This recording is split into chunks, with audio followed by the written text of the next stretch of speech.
The Elephant Island Chronicles presents The Cipher Chronicles, A Tale of Intrigue by Geo Marin, narration by 11 Labs. The gas station's neon lights pulsed like an electric heartbeat, bathing the fractured asphalt in an unearthly radiance.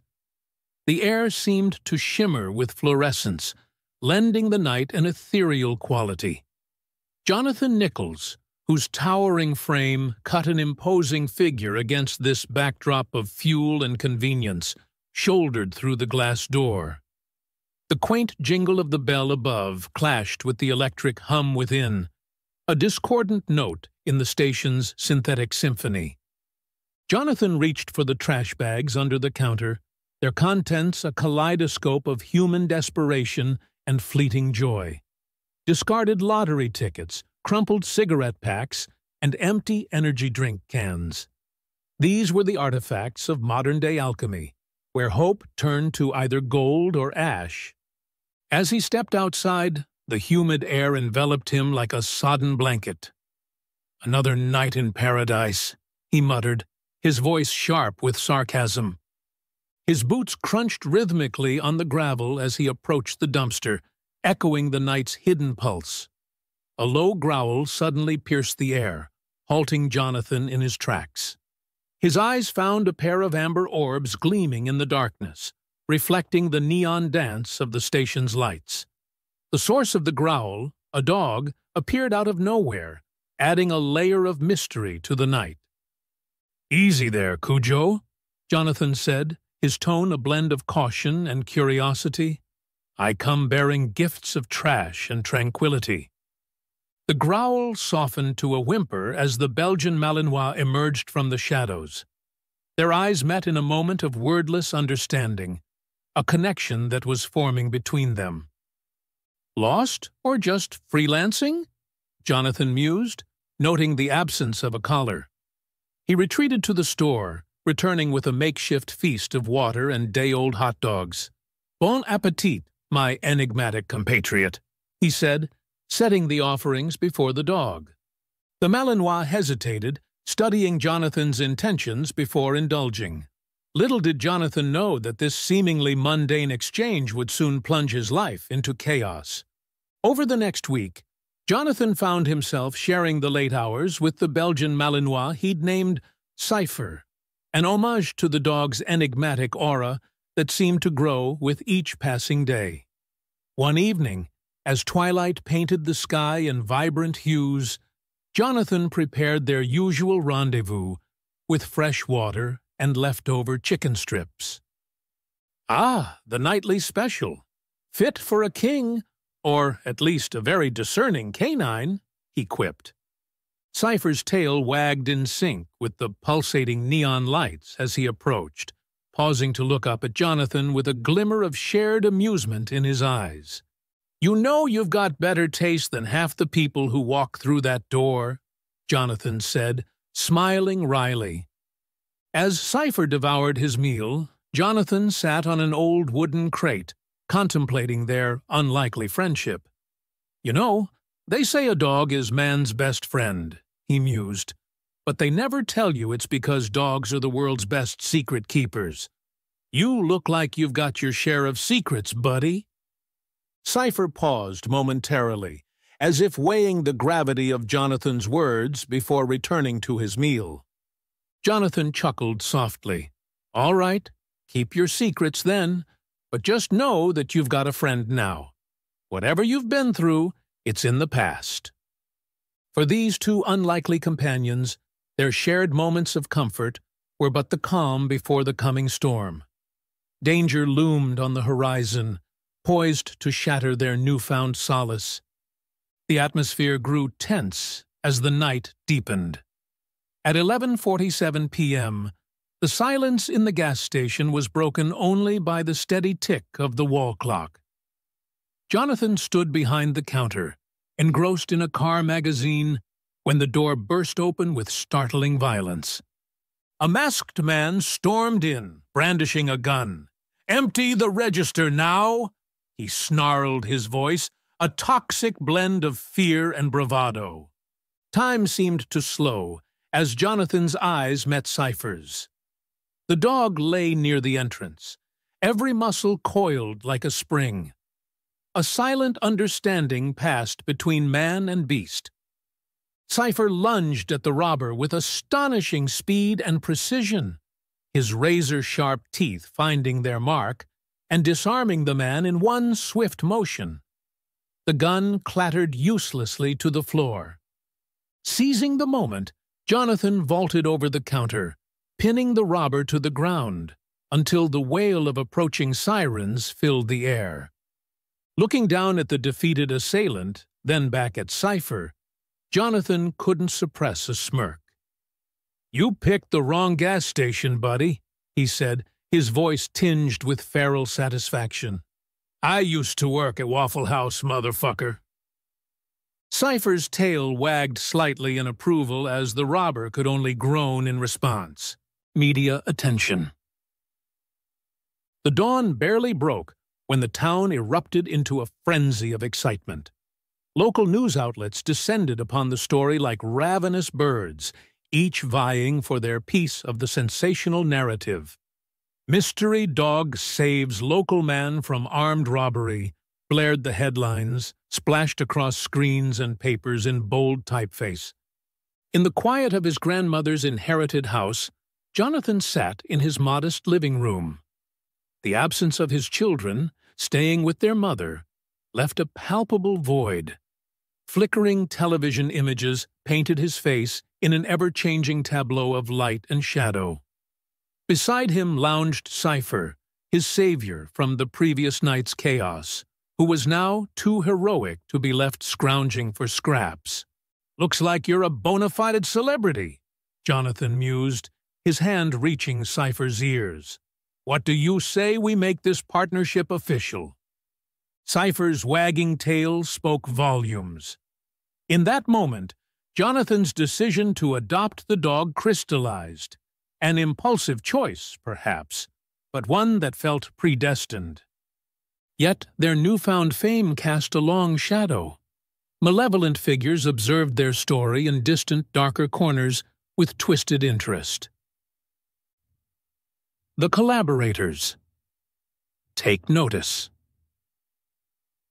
In a dimly lit room, a group of men huddled around a bank of computer screens, their faces illuminated by the flickering glow of a looping news clip featuring Cipher's heroic deed. "That's the dog," one man stated, his voice as cold as his eyes. The elder of the group, his authority palpable, issued a command. "We need that dog, and this time, no loose ends."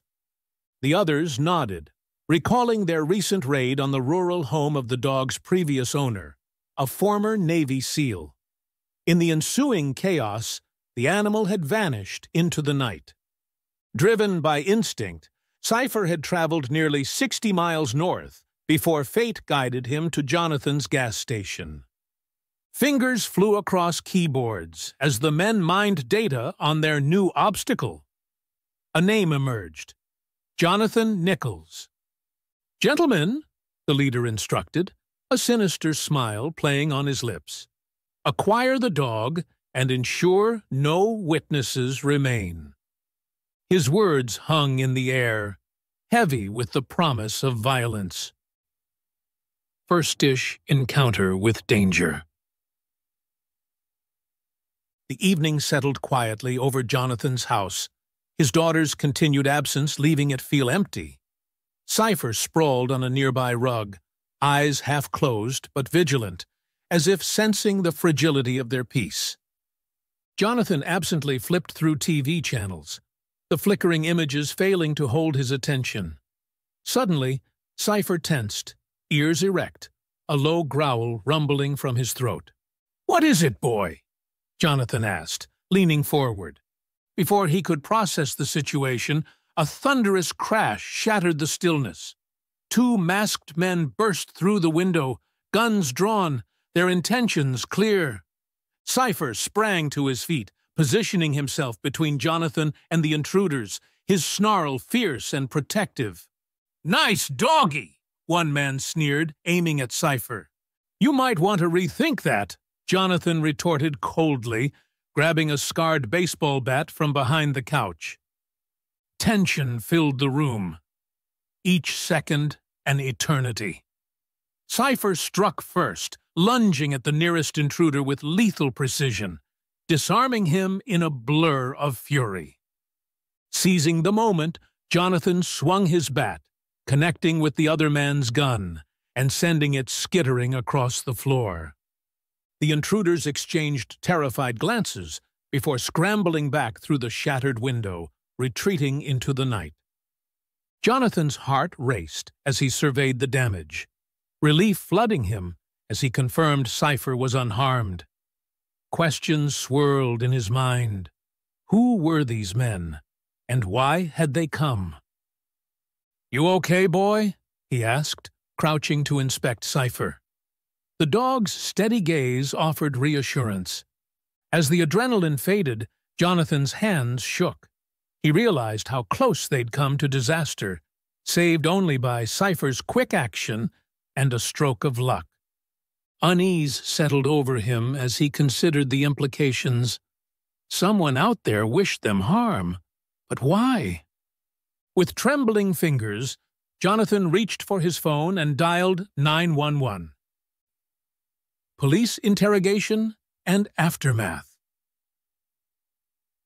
Sirens wailed, and lights flashed as police descended upon Jonathon's home, transforming the quiet neighborhood into a bustling crime scene. Yellow tape cordoned off the shattered window, a stark reminder of the night's violence. Detective Laura Miller approached Jonathon, her keen eyes surveying the room. "Mr. Nichols, I'm Detective Miller. Can you walk me through what happened here?" Jonathon recounted the events, his words painting a vivid picture of the break-in, standoff, and the intruder's hasty retreat. Cipher sat vigilantly by his side, eyes fixed on Jonathon's face. "Your dog's a hero," Miller observed, her gaze filled with admiration and curiosity. "He may have saved your life tonight." "Yeah, he's something else," Jonathon agreed, instinctively petting Cipher. "Twice in 1 week. You're making a habit of this hero business." Miller chuckled. "He's a keeper, that's for sure." "We hurt them. Do you think they went to the hospital?" Jonathon asked, his tone thoughtful. "We're looking into that," Miller assured him. "Do you think this is related to the attempted robbery at the gas station?" "We're investigating all possibilities," she replied. "I'd recommend getting your dog checked out. Encounters like this can be traumatic, even for animals. Plus, they might have tried to subdue him somehow." "I'll take him to the vet first thing," Jonathon said resolutely. "Good," Miller nodded, concluding her notes. "We'll be in touch. Stay vigilant, Mr. Nichols. Whoever these people are, they're dangerous." As the police departed, Jonathon locked the door with a sense of finality. He looked down at Cipher, who returned his gaze with unwavering loyalty. The vet visit. Dawn had barely broken when Jonathon pulled into the veterinary clinic's parking lot, the previous night's events weighing heavily on his mind. Cipher sat in the passenger seat, his eyes meeting Jonathon's with a look of readiness. "All right, buddy, let's get you checked out," Jonathon said, his voice a blend of concern and resolve. The receptionist greeted them with a warm but questioning smile. "Rough night?" "You could say that," Jonathon replied, urgently filling out paperwork. In the examination room, a middle-aged man with a calm demeanor, Dr. Simmons, began his thorough checkup. After studying the X-rays, he furrowed his brow. "There's something strange here," he said, breaking the silence. "What is it?" Jonathon asked, his heart racing. "Your dog has 2 microchips," Dr. Simmons replied, pointing to the images. He scanned Cipher with a handheld device, made notes, and typed codes into a laptop. One is standard for identification and medical history. But the other, I've never seen anything like it. It's not just a microchip, it's something different. The scanner sees it, but the information is encrypted, Encrypted? Jonathon raised an eyebrow. Is it dangerous? The chip itself, almost certainly not, Dr. Simmons admitted. But I have a friend, a retired military officer, who worked with specialized canine units. He might be able to help explain what this is. What about the regular chip? Jonathon asked.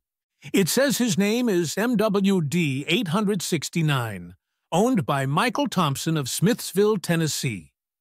The vet called the provided number, but it was out of service. Jonathon looked at Cipher, who seemed to sense the seriousness of the situation. All right, let's get to the bottom of this. Can I have the address in Smithville? As they left the clinic, Jonathon couldn't shake the feeling they were stepping into uncharted territory, but they would face it together.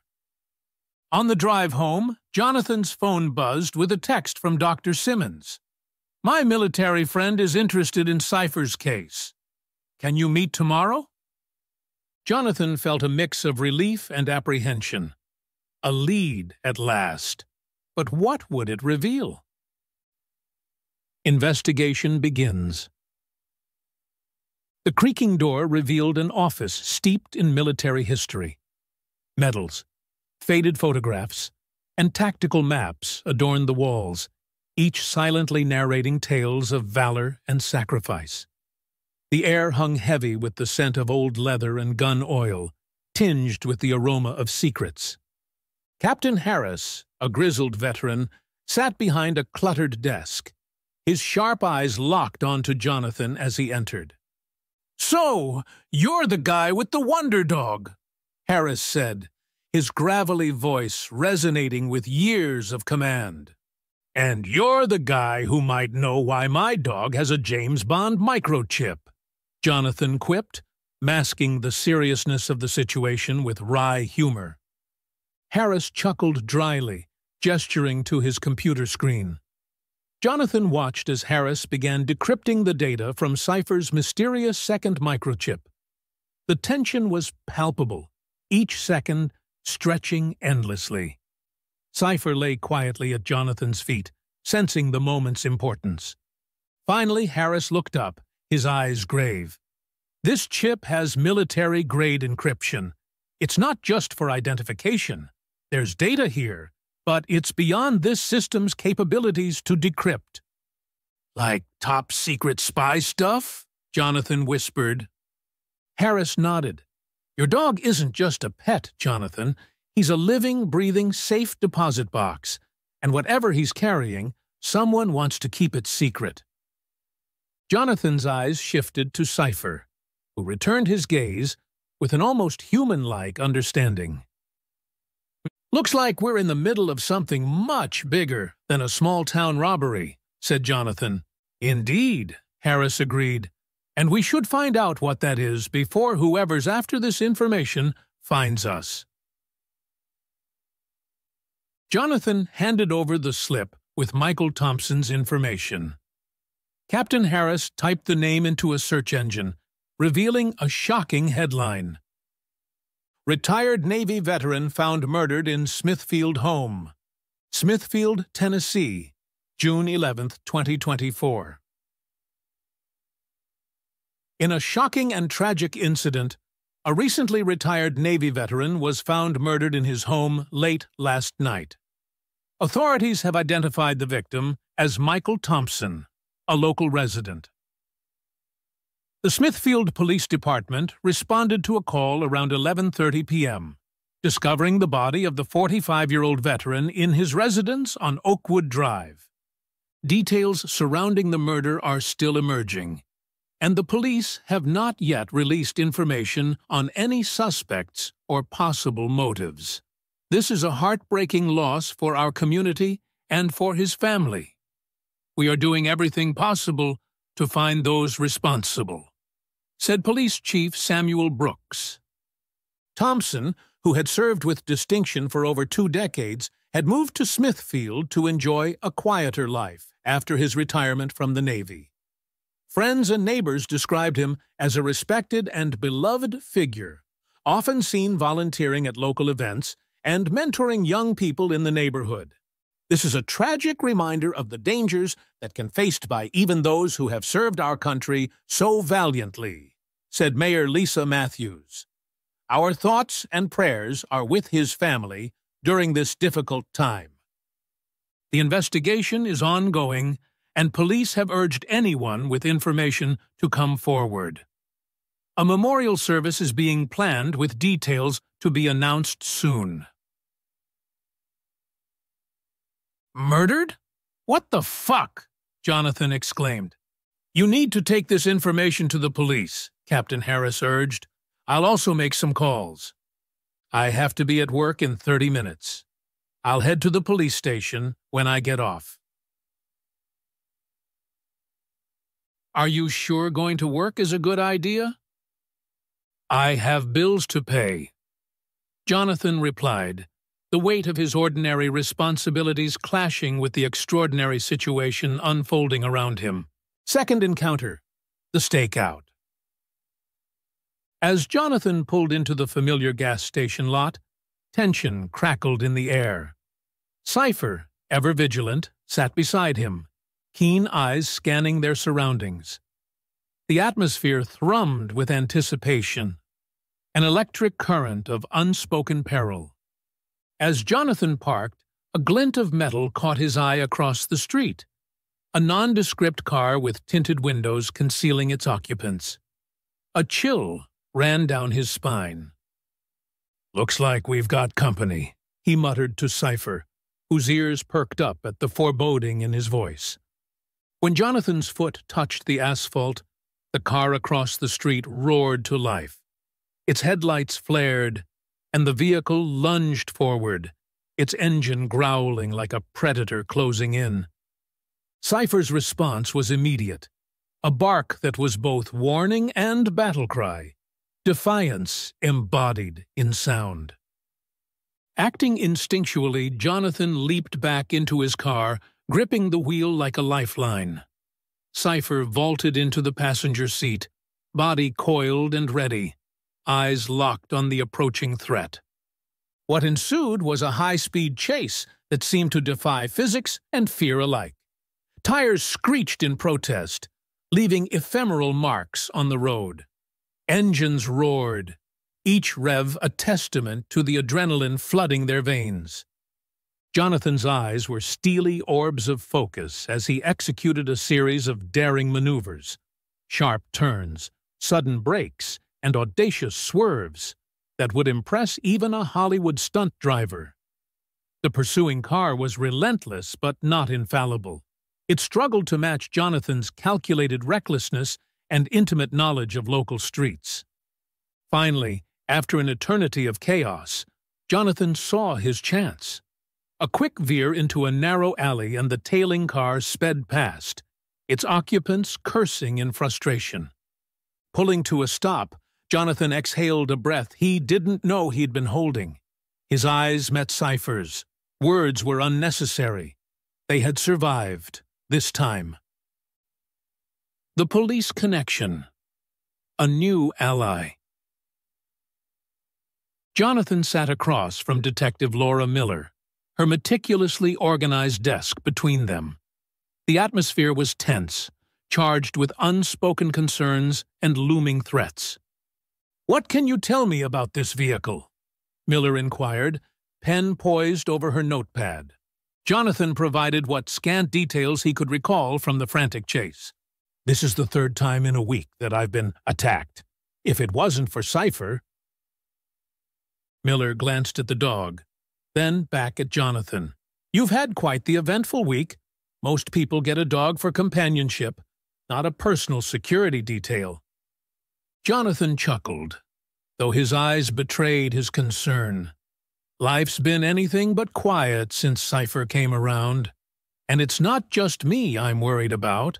I have 2 young daughters. Thankfully, they weren't home that night. But what about next time?" Miller's gaze met Jonathon's with newfound gravity. "Given the circumstances, I'd recommend enhancing your home security, and maybe even considering temporary relocation for your daughters." "Already in the works," Jonathon said. They'll stay with their mother for now. Good, Miller nodded. And Cipher? Any more surprises? Jonathon hesitated, deciding to withhold the information about the encrypted microchip. Instead, he said, I also learned that his previous owner was murdered. Miller's eyes widened. Excuse me? You probably should have led with that. Jonathon explained about Michael Thompson and the tragic discovery. I planned on coming in after my shift to tell you all this. Miller closed her notepad, her demeanor shifting. All right, this is beyond petty crime. I'm escalating this to federal authorities, but consider me an ally. We need to get to the bottom of this. I recommend you find somewhere to lay low where people won't think to look for you. Jonathon stood, Cipher rising with him. Thank you, Detective. As they left the police station, Jonathon felt a complex mix of relief and trepidation. They had allies now, but the stakes had escalated, reaching the core of his family's safety. Let's go find ourselves a hideout, buddy, he said to Cipher as they stepped into the daylight, the impact of their new reality settling upon them. The Gathering Storm, Unveiling the Conspiracy. Over the next few days, Jonathon immersed himself in research, attempting to unravel the mystery surrounding Cipher. Captain Harris provided valuable leads, directing him toward classified military projects involving canine units. Meanwhile, Detective Miller kept him apprised of the police investigation, which had now captured federal attention. In a secure video conference with Detective Miller, Jonathon and Captain Harris shared their findings. We've uncovered references to a project codenamed Guardian, involving specially trained dogs in covert operations. Cipher might be part of this, Jonathon explained. Harris leaned forward, his expression grave. Project Guardian was highly classified. If Cipher's involved, we're dealing with national security implications. Miller added, the FBI is extremely interested in Cipher and his connection to his owner's murder. They've offered protection for you and your daughters. The NCIS should be contacted as well, Harris suggested. The FBI will handle that, Miller assured. My primary concern is Jonathon's safety. Jonathon paused, weighing the situation. Harris nodded. Agreed. Decrypting Cipher's microchip data is our first step. I have contacts who can do this, but it'll take time. Microchip? Miller inquired, surprised. Jonathon shifted uncomfortably at the revelation of this secret. Yes, Cipher has 2 microchips. One standard, one containing encrypted data, Harris explained. This keeps getting more complex, Miller sighed. Time may not be on our side, Jonathon said, glancing at Cipher. We've already faced 2 encounters. 3 if you count the robbery. It's only a matter of time before they try again. Miller's expression turned serious. Slow down, gentlemen. That's why I involved the FBI. As the conference concluded, Jonathon felt a mix of dread settle over him. Cipher, sensing his mood, nuzzled his hand in silent support. We're in the eye of the storm now, Jonathon thought. The Federal Connection, a web of intrigue. The buzzing of his phone shattered the early morning silence of Jonathon's temporary safe house. The screen displayed unknown caller. Jonathon speaking, he answered cautiously. Mr. Nichols, this is Special Agent Helen Mitchell from the Federal Bureau of Investigation. I'd like to discuss your recent experiences and, of course, your dog Cipher. A knot tightened in Jonathon's stomach. All right, go on. We've been briefed by Detective Miller, and we're taking over the investigation. Jonathon glanced at Cipher, lounging on his makeshift bed of towels, blissfully unaware of the conversation's significance. So what does this mean for us? We'd like to bring you and Cipher in for a debriefing, We need to extract the data from his chip and determine why you're being targeted." "And my daughters?" Jonathon interjected, his voice laced with concern. "We're arranging for their protection as well. This has become a matter of national security, and we're taking every precaution." Jonathon hesitated, his mind racing. "How do I know I can trust you? This all seems too convenient." Agent Mitchell's voice remained steady. "I understand your concerns. We can arrange for Detective Miller to accompany you, if that would make you more comfortable." Jonathon sighed, a mixture of relief and apprehension washing over him. "When do we do this?" "As soon as possible. We'll send a secure transport for you and Cipher. What's the address?" "All right," Jonathon agreed, sharing his location before ending the call. The twist: a narrow escape. After hanging up with Agent Mitchell, a gnawing unease settled in Jonathon's stomach. Something felt off. He dialed Captain Harris. "Jonathon, what's going on?" Harris answered, concern evident in his voice. "I just got a call from the FBI. They want Cipher and me to come in for a debriefing. I gave them my address, and they're sending a car." A pause on the other end spiked Jonathon's heart rate. "Listen carefully," Harris finally said, his voice low and urgent. "You need to get out of there. Now." "What? Why? This seems like a setup. Why didn't Miller just come for you? Why did they need to ask your location? You and Cipher are in danger." "But they said they're sending a secure transport." "That's exactly what they'd say if they were setting you up. Do you trust me?" Jonathon didn't hesitate. "Yes." "Then go, take Cipher and disappear. I'll work on my end to figure out what's happening." Jonathon ended the call, mind racing. He grabbed a duffel bag, throwing in essentials. Cipher tensed, sensing the urgency. As Jonathon zipped up the bag, tires crunched on the gravel outside.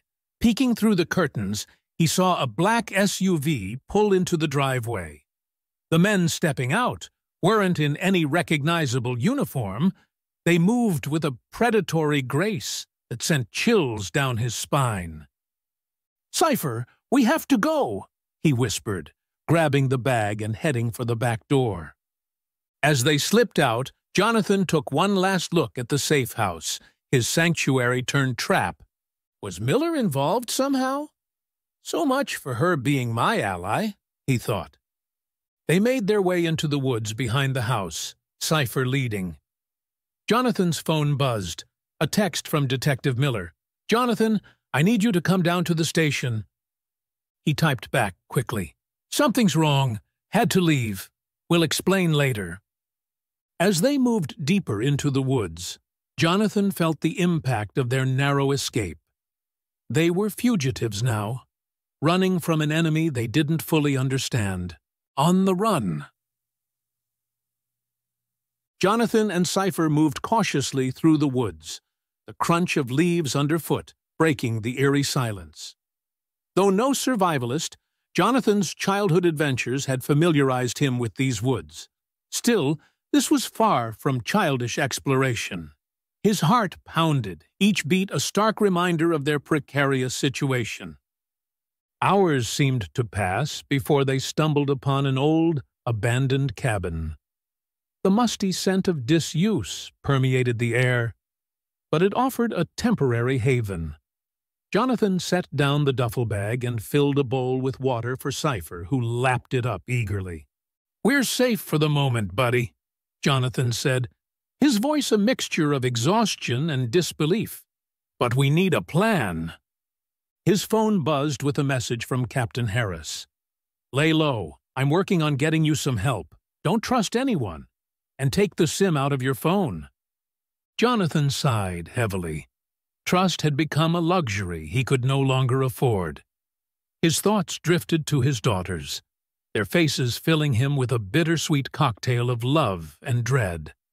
They were at their mother's house this week, a small mercy in this chaos, but he knew this situation needed resolution before he could dream of seeing them again. He sank into a creaky wooden chair, mind racing. Just days ago, he was a simple assistant manager at a gas station. Now, he was caught in a web of espionage and danger, all because of a dog he'd found by a dumpster. Cipher, seeming to sense his turmoil, nuzzled his hand, offering comfort or perhaps seeking it. As night fell, Jonathon sat in the dimly lit cabin, candlelight casting dancing shadows on the walls. Cipher lay beside him, alert but calm. The sense of their isolation pressed down on them, the removed SIM card a necessary sacrifice for safety. Suddenly, the crunch of gravel under tires shattered the silence. Cipher's ears perked up, a low growl rumbling from his throat. Jonathon grabbed a nearby hatchet, his only defense, and cautiously peered out the window. A car pulled up, its headlights illuminating the cabin's weathered facade. The door opened, and, to Jonathon's shock, Captain Harris stepped out. "Cipher, stay," Jonathon commanded softly, opening the cabin door. "Captain Harris, what are you doing here? How did you find me?" "I tracked your phone," Harris replied calmly. "Why do you think I told you to remove the SIM card?" Incredulity and suspicion warred within Jonathon. "How do I know I can trust you?" he demanded, hatchet still firmly in his grip. "Who was that at the safe house? Were they legit? How do you have the ability to track my phone?" Okay. One question at a time," Harris said, eyeing the hatchet warily. "But first, could you put that down?" "Answers first, hatchet down after," Jonathon retorted, his voice hard. Harris sighed, resignation clear in his features. "I'm not sure who they were. When I contacted Detective Miller, she said she didn't know either." "Shit! Fuck! Who am I supposed to trust?" Jonathon exploded, the stress of the situation finally breaking through his composure. "I have to ask you to trust me," Harris said softly, "which I'm sure is a tall order right now." "You think?" Jonathon scoffed. But the fight was draining out of him. He quickly assessed his options, realizing the limited choices before him. With a deep breath, he lowered the hatchet, a silent sign of acquiescence and tentative trust. The revelation and the road ahead. Captain Harris cautiously approached his car. "I need to get something for you. It's a bug-out bag," he explained, retrieving the pack and a phone. "You'll find essentials there: food, first aid, cash. The phone is untraceable, but use it only for emergencies." Jonathon nodded, accepting the items. "I appreciate it, but what's the plan? I can't stay here forever." Harris's expression turned grave. "You're right. We need to act fast. I've got someone you should meet. She'll be here any moment." "Another stranger I have to trust?" Jonathon asked, apprehension evident in his voice. "Sometimes trust is a luxury we can't afford," Harris replied, meeting Jonathon's gaze. "But right now, it's a necessity." Jonathon glanced at Cipher, who seemed to nod in approval. The irony of Harris echoing his earlier thoughts about trust wasn't lost on him. "All right. Let's meet this person," Jonathon conceded. Minutes later, another car pulled up. As they approached, Jonathon felt the burden of his shattered, quiet life, now replaced by a dangerous reality he struggled to comprehend. A woman stepped out, her eyes lingering on Cipher before addressing Jonathon. "This is Sarah," Harris introduced. "She has information you need to hear."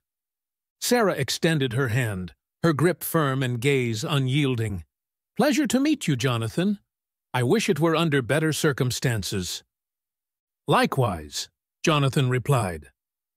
"So, what's this important information?" Sarah glanced at Harris, who nodded before she continued. "I'm a cybersecurity analyst.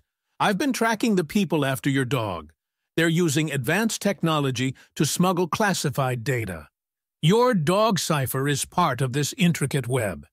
His prior owner was working with us to expose them, but as you know—" Jonathon looked down at Cipher, sitting attentively as if understanding the importance of the conversation. "So, what's our next move?" Sarah booted up her laptop. "First, we need to decrypt the data in Cipher's microchip. It could give us leads on who's behind this and what they're planning." Harris interjected, "And we need to do it fast. They'll come down hard once they realize we're onto them." For the next several hours, thanks to the small portable generator Captain Harris had brought with him, the cabin transformed into a makeshift operations center. Sarah worked on decryption, Harris made calls on another burner phone, and Cipher watched the unfolding drama intently. Finally, Sarah sighed in relief. "Got it. The chip contains coordinates and a series of codes. It looks like a timetable for a shipment." Harris studied the screen. "This is big. We need to inform the authorities, but which ones?" Jonathon felt conflicting emotions. "And my daughters? I can't involve them in this." Sarah closed her laptop. "We'll arrange for their safety. A trusted colleague will ensure they're taken to a secure location." "It's time to end this, Jonathon. We've got enough to take them down," Harris declared. "And who exactly is this we? FBI? NSA?" Jonathon pressed. "I'm an NCIS cybersecurity contractor," Sarah replied, without elaboration. As they prepared to leave, Sarah turned to Jonathon. "There's something else you should know. Your dog's name isn't Cipher. According to the data, his name is Orion." "Orion?" Jonathon looked at his companion, who perked up at the name. "Why that name? Does it mean something?" Sarah nodded. "Orion is a code name for special operations. It signifies a high-value asset." Jonathon felt astonished and confused. "So, he really is a James Bond dog?" "Something like that," Sarah confirmed. Harris added, "which makes swift action crucial. We're not just dealing with criminals, but people with considerable resources and much to lose." Jonathon looked at Orion, still processing the revelation. "Well, Orion, it looks like you've got a past as complex as this situation." The dog wagged his tail, seeming to acknowledge his newly revealed identity. Harris handed Jonathon the car keys. "Follow us, but keep a safe distance." As they climbed into their vehicles, Jonathon felt a surge of adrenaline. The stakes were high, but for the first time he felt they were taking the fight to the enemy. "Ready, Orion?" he asked, looking at his dog in the rearview mirror. After a pause, he added, "No, I'm still going to call you Cipher." The Safe House. In the new safe house, Jonathon paced restlessly, his mind a whirlwind of fragmented thoughts. He felt like a character thrust into the middle of a Brad Thor novel without having read the first half. The past few days' events, Cipher, the robbery, the attack on his house, the car chase, the mysterious people at the first safe house, Sarah and Captain Harris, swirled in his mind, a puzzle with pieces that refused to fit together.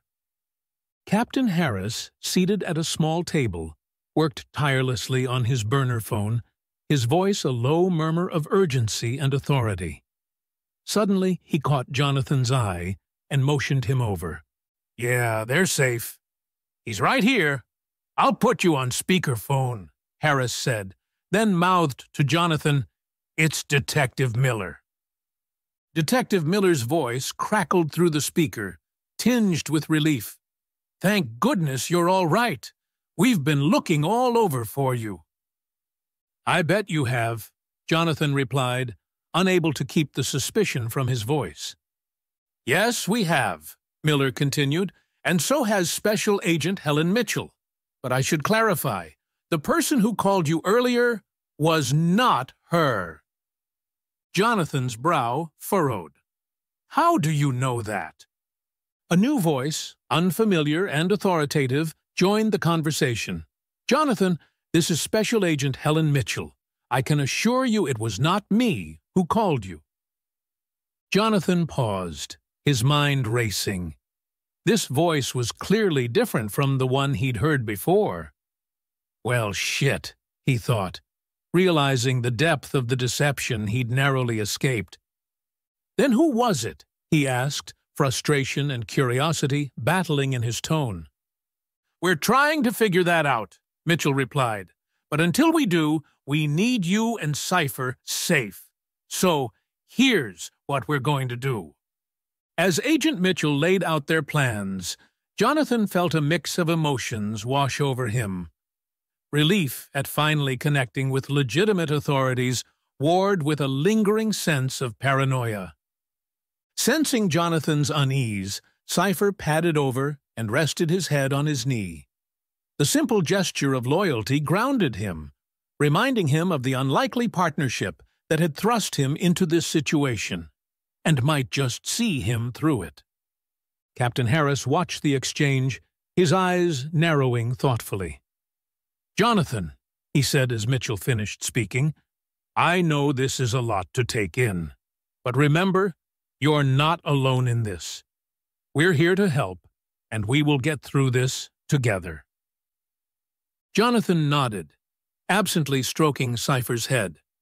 "I appreciate that, but I can't help feeling like we're still missing something crucial. Is his chip really so important it is worth killing over?" "In simple terms, yes.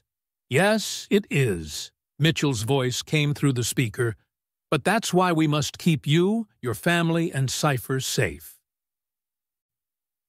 The showdown. The leader listened excitedly as his new minion cut ties with idiots who failed to get the dog no fewer than 4 times. "We have a fix on his cell phone. He is right here," he said, pointing at the computer screen. "Get your team together. We are getting that dog right now, and I am going with you this time." They drove the 17 miles to the location of the cell phone signal, an old farmhouse. They set up surveillance and waited. Their patience was soon rewarded with the sound of a bark and a visual sighting of the fucking dog going outside to relieve itself. "We have eyes on the Belgian," one spotter reported. Slowly and quickly they began their assault. "Do not shoot the dog. We can't risk damaging the microchip," said the leader, as they moved closer to the farmhouse. As the team moved in, the eerie silence of the night was broken only by the rustle of leaves and the distant sound of the dog's movements. They crept forward, weapons ready, eyes scanning for any movement. The farmhouse loomed ahead, dark and seemingly abandoned, save for the faint glow of a single window. "On my count," whispered the leader, signaling his team to prepare for entry. Suddenly, a sharp, metallic clink echoed from behind them. The leader's eyes widened in realization, but it was too late. The night exploded with the sound of gunfire and shouting as a joint NCIS and FBI tactical team sprang their trap. "Ambush!" screamed one of the assailants, dropping to the ground as bullets whizzed past. Panic set in among the attackers as they tried to find cover. Flashes of muzzle fire lit up the night, and the distinct crack of rifles echoed through the air. "Cover fire!" yelled one of the bad guys, but it was futile. The tactical team moved with precision and deadly efficiency. 2 of the attackers were cut down immediately, their bodies slumping to the ground. Another took a bullet to the shoulder, spinning him around before he fell. "Fall back!" the leader barked, but there was nowhere to retreat. The tactical team had them surrounded. Excited by the chaos, The dog barked furiously from the side of the farmhouse. "NCIS, drop your weapons!" a voice commanded through the chaos. The leader, blood seeping from a gash on his arm where a bullet had grazed him, turned to see agents advancing, rifles aimed and unwavering. He dropped his weapon, a look of defeat washing over his face. "Get down on the ground, now!" an FBI agent ordered, pushing the leader to his knees and swiftly cuffing him. Seeing their leader captured and insurmountable odds, the remaining assailants surrendered, dropping their weapons and raising their hands. The scene was a flurry of activity as the tactical team secured the area, handcuffing the injured and uninjured alike. Medics moved in to tend to the wounded, including the leader, whose injuries, though painful, were not life-threatening. "Clear!" shouted one of the NCIS agents, signaling that the farmhouse and surrounding area were secure. The leader, now in handcuffs and wincing from his wound, was hauled to his feet. He glared at the NCIS and FBI agents, his eyes filled with rage and defeat. "You're finished," one of the agents said coldly. "This is over." The farmhouse, once a silent sentinel in the night, now buzzed with the sound of radios, the murmur of voices, and the soft whine of approaching sirens. Justice had arrived, signaling the capture of the culprits behind the murder of Michael Thompson and the attacks on Jonathon and Cipher. As the tactical team secured the area, the dog, unscathed and wagging its tail, trotted back toward the farmhouse, unaware of its pivotal role in bringing down a dangerous group of criminals. The call. Captain Harris's burner phone buzzed. He answered swiftly. "He's right here. Hold on." Special Agent Mitchell's voice crackled through the speaker. "Jonathon, it's over. We got him." Overwhelmed, Jonathon sat down, wrapping his arms around Cipher. The weight of Mitchell's words hit him hard. "Is the decoy dog okay?" he managed to ask. "Yes, Jonathon, the dog is just fine." "I want to see my kids. We'll take you to them shortly." "You did great, Jonathon."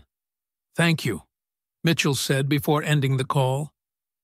Jonathon sat in silence for a moment, absently stroking Cipher's fur. Captain Harris watched him, giving him space to process. "What happens now?"